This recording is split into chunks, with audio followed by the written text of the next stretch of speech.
Hi friends, ಎಲ್ಲರಿಗೂ ನಮಸ್ಕಾರ. ಎಲ್ಲರೂ ಹೇಗಿದ್ದೀರಾ? ಚೆನ್ನಾಗಿದ್ದೀರಾ? ನಾವು ಈಗ Sunday special egg fried rice ಮಾಡ್ತಾಯಿದ್ದೀವಿ.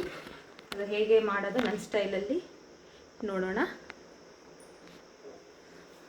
ಮೊದಲಿಗೆ ಬಾಣಲಿ ತಗೊಂಡು ಅದಕ್ಕೆ ಸ್ವಲ್ಪ ಆಯಿಲ್ ಹಾಕಿ, ಅದರ ನಂತರ ಸ್ವಲ್ಪ ಅದು ಕಾಯಿಲಿ ಎಣ್ಣೆ, ಆಮೇಲೆ ಸ್ವಲ್ಪ ಜೀರಿಗೆ, ಆಮೇಲೆ ಸ್ವಲ್ಪ ಸಾಸಿವೆ, ಅದು ಸ್ವಲ್ಪ ಫ್ರೈ ಆಗಲಿ. ಅದು ಚೆನ್ನಾಗಿ ಫ್ರೈ ಆದಮೇಲೆ ಇದಕ್ಕೆ ಆನಿಯನ್ಸ್ ಹಾಕ್ಕೊಳ್ಳೋಣ.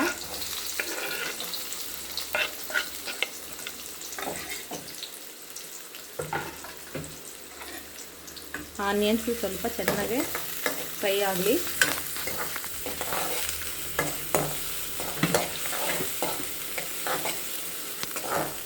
ನೋಡಿ, ಆನಿಯನ್ಸು ಚೆನ್ನಾಗಿ ಫ್ರೈ ಆಗಬೇಕು. ಸ್ವಲ್ಪ ಅದು ಕೆಂಪು ಬಣ್ಣ ಆಗಬೇಕು. ಅದುವರೆಗೂ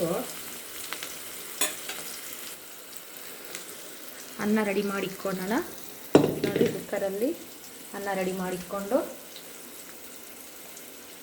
ಎಷ್ಟು ಬೇಕೋ ಮೊಟ್ಟೆ ಅಷ್ಟು ಫಸ್ಟೇ ನೀವು ಅಷ್ಟರಲ್ಲಿ ಆನಿಯನ್ಸ್ ಫ್ರೈ ಆಗೋ ಅಷ್ಟರಲ್ಲಿ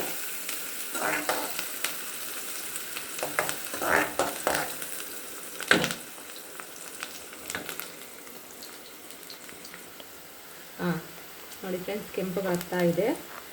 ಸ್ವಲ್ಪ ಸಾಲ್ಟ್ ಹಾಕ್ಕೊಳ್ರಿ, ರುಚಿಗೆ ತగ్గಷ್ಟು. ಎಷ್ಟೆಷ್ಟು ಬೇಕೋ ಅಷ್ಟು ಹಾಕ್ಕೊಳ್ಳಿ ಸಾಲ್ಟ್ ಸ್ವಲ್ಪ. ಆಮೇಲೆ ಅದು ಸ್ವಲ್ಪ ಚೆನ್ನಾಗಿ ಫ್ರೈ ಆಗಲಿ. ನಾನು ಇಲ್ಲಿ ಸ್ವಲ್ಪ ಅಲ್ಲಂ ಬೆಳ್ಳುಳ್ಳಿ ಪೇಸ್ಟ್ ಹಾಕ್ತಾ ಇದ್ದೀನಿ. ಅಲ್ಲಂ ಬೆಳ್ಳುಳ್ಳಿ ಪೇಸ್ಟ್ ಇಲ್ಲ ಅನ್ನೋದು ಅವರವರು ಇಷ್ಟ ಫ್ರೆಂಡ್ಸ್, ಬೇಕಂದರೆ ಹಾಕ್ಕೊಳ್ಳಿ, ಇಲ್ಲಾಂದರೆ ಇಲ್ಲ. ನಾನು ನನ್ನ ಮನೆಯಲ್ಲಿ ಮಾಡೋ ನಮ್ಮ ಮಕ್ಳಿಗೆ ಇಷ್ಟ ಆಗೋ ಥರ ಮಾಡ್ತಾಯಿದ್ದೀನಿ.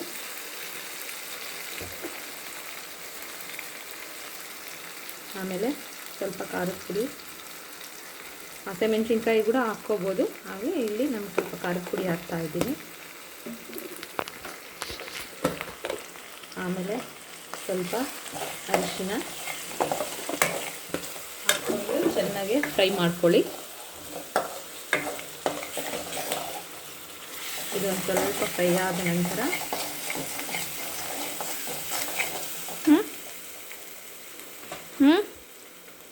ಸ್ವಲ್ಪ ಗರಂ ಮಸಾಲವನ್ನು ನಾನಿಲ್ಲಿ MTR ಗರಂ ಮಸಾಲ ತೊಗೊತಾ ಇದ್ದೀನಿ.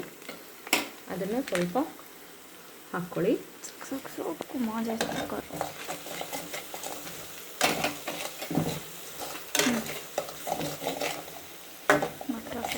ಆಮೇಲೆ ಈಗ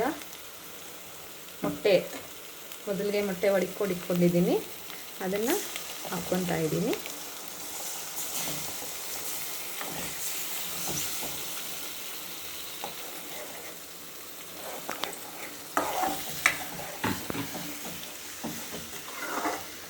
ಈಗ ಮೊಟ್ಟೆ ಸ್ವಲ್ಪ ಫ್ರೈ ಆಗಬೇಕು ಫ್ರೆಂಡ್ಸ್, ಅದುವರೆಗೂ ನಾವು ತಿರುಗಿಸ್ಕೊಳ್ಳೋಣ.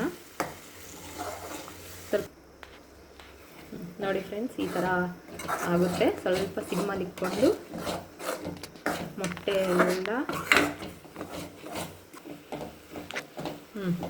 ನೋಡಿ ಫ್ರೆಂಡ್ಸ್, ಈಗ ಸ್ವಲ್ಪ ಕರಿಬೇವಿನ ಸೊಪ್ಪು ಫಸ್ಟ್ಗೆ ಹಾಕ್ಕೋಬೋದು ಒಗ್ಗರಣೆಗೆ, ಆದರೆ ಅದರ ಟೇಸ್ಟು ಅದ್ರ ಫ್ಲೇವರ್ಸ್ ಎಲ್ಲ ಹೊರಟೋಗುತ್ತೆ. ಈಗ ಹಾಕ್ಕೊಂಡ್ರೆ ರುಚಿಯಾಗಿರುತ್ತೆ, ತಿನ್ನೋದಕ್ಕೂ ರುಚಿಯಾಗಿರುತ್ತೆ. ಈಗ ಆಗಿದೆ. ಈಗ ರೈಸ್ ಹಾಕಿ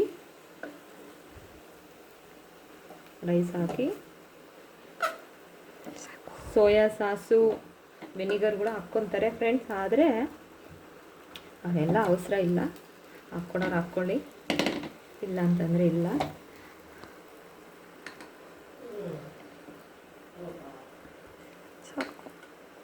ಸಾಕು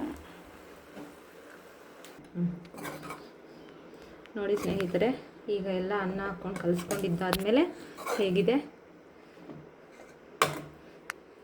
ಈಗ ಲಾಸ್ಟಲ್ಲಿ ಸ್ವಲ್ಪ ಕೊತ್ತಂಬರಿಯಿಂದ ಗಾರ್ನಿಷ್ ಮಾಡಿಕೊಂಡ್ರೆ ನಮ್ಮ ಎಗ್ ಫ್ರೈಡ್ ರೈಸ್ ಮನೆಯಲ್ಲಿ ಮಾಡು ಥರ ಮಕ್ಕಳಿಗೆ ಇಷ್ಟವಾಗಿರೋ ಥರ egg fried rice ready to eat. Okay ಸ್ನೇಹಿತರೆ, ನೋಡಿ ಎಷ್ಟು ಚೆನ್ನಾಗಿ ಬಂದಿದೆ, ಘಮ ಘಮ ಅಂತ ವಾಸನೆ ಬರ್ತಾ ಇದೆ. ನೋಡಿ ಎಷ್ಟು ಚೆನ್ನಾಗಿದೆ ಅಷ್ಟೇ ಫ್ರೆಂಡ್ಸ್. ಓಕೆ, ನಿಮ್ಮನ್ನು ನೆಕ್ಸ್ಟ್ ವೀಡಿಯೋದಲ್ಲಿ ಮತ್ತೆ ನಾನು ಹೊಸ ರೆಸಿಪಿಯನ್ನು ತೊಗೊಂಡು ಬರ್ತೀನಿ. ಅಲ್ಲಿವರೆಗೂ ನಮಸ್ಕಾರ.